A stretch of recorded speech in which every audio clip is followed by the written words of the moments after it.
Terri Sjodin is the principal and founder of Sjodin Communications, a public speaking, sales training, and consulting firm based in Newport Beach, California. She is a nationally recognized and award-winning speaker who is specialized in helping people build and deliver more polished, persuasive, and effective presentations for over 20 years. She is the author of 5 books, including Scrappy and the New York Times bestseller Small Message, Big Impact. Terri is a frequent guest on radio and television talk shows throughout the country, appearing on The Today Show, Bloomberg, CNN, CNBC, and more. We're all looking for that perfect spot-on gesture that's that combination of savvy and smart and clever that will help us to stand out. A trade show is a perfect opportunity to craft an engaging 3-minute elevator speech. The burden of a 3-minute elevator speech is merely to intrigue the listener enough to get them to want to set up the next appointment time. And the goal is, what is your intention? So if you're selling yourself on a job interview, or you're selling a product or a service or a philosophy or an idea,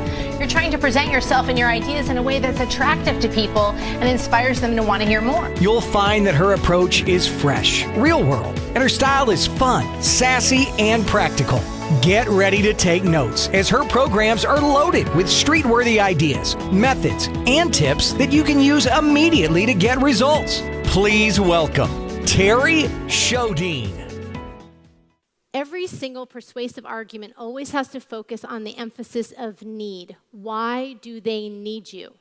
Now, the typical sales presentation that we see will start with something like this.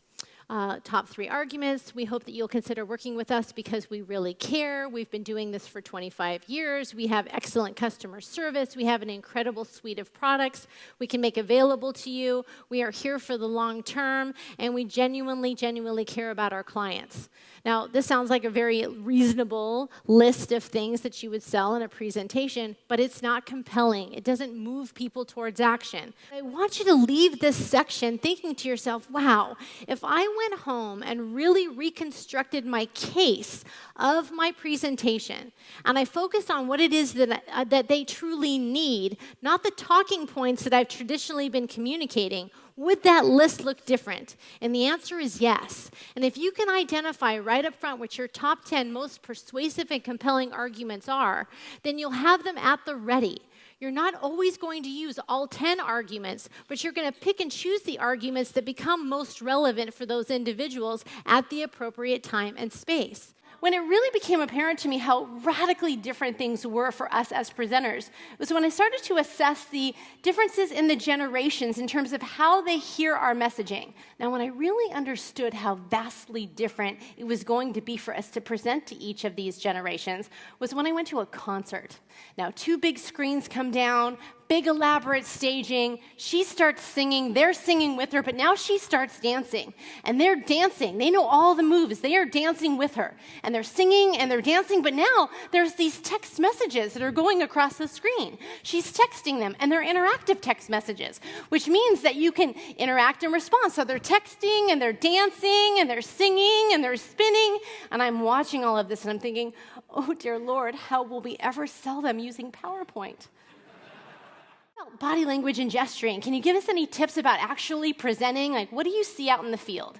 So what I'd like to do for you at this point is just reenact for you some of the strange and incredible things we've caught some of your fellow professionals doing on videotape. They begin to do what we call the chicken, because their arms are just kind of flapping back and forth. Now, if their collar is a little tight or their shirt is a little tight, it will give a complete rooster effect when you're watching the playback on the tape. They play with their keys and fiddle with their change. After a while, you're kind of wondering just what the heck it is they're doing down there. We have other people who are scared to death to gesture, so they want to keep their arms locked behind their back. And then it looks like they're struggling to get away.